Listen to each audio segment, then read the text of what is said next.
Na-stress ka? Magkape ka? Nilalamig ka?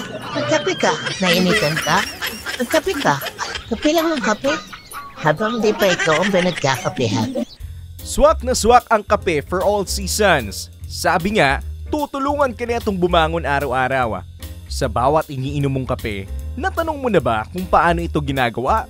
Sa Amadeo, Cavite, may kapihan na hindi lang maki-craving satisfied, matututo ka pa dahil may experience mo rin kung paano ito ginagawa.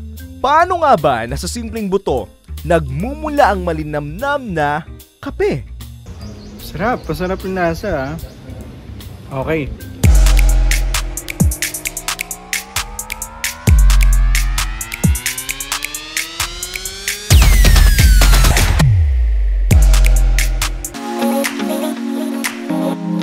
May iba't ibang klase ng puno ng kape. May Arabica, Robusta, Liberica at Excelsa.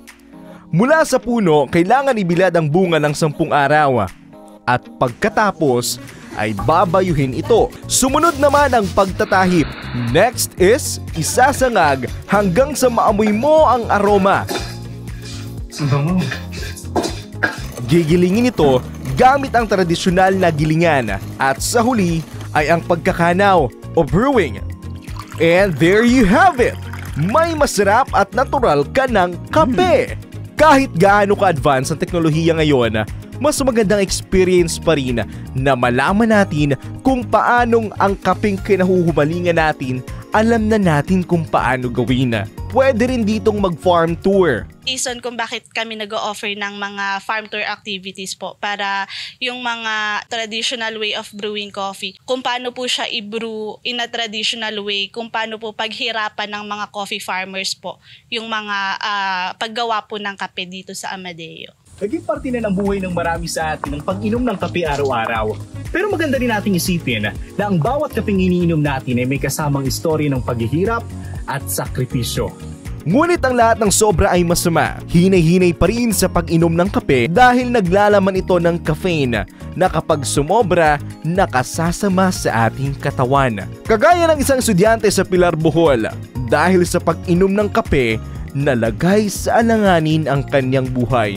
Para sa magdamagang review, nilagyan niya ng yelo ang 2 bottled coffee at na-over caffeine. Around 4 p.m., nakaramdam po ako ng agitation. Nagpa-palpitate na yung grabe na yung palpitation. Habang nag-e-exam ako, yung tuhod ko, yung pako hindi po mapakali, like nag-up down, ganun. Bigla na lang daw akong humiga sa floor, tas hindi na ako nagre-response. Kasabay sa pag-i-enjoy ng paghigop ng kape ay ang pag-iingat sa peligrong dala nito. Isaiah Mirafuentes, Newslight.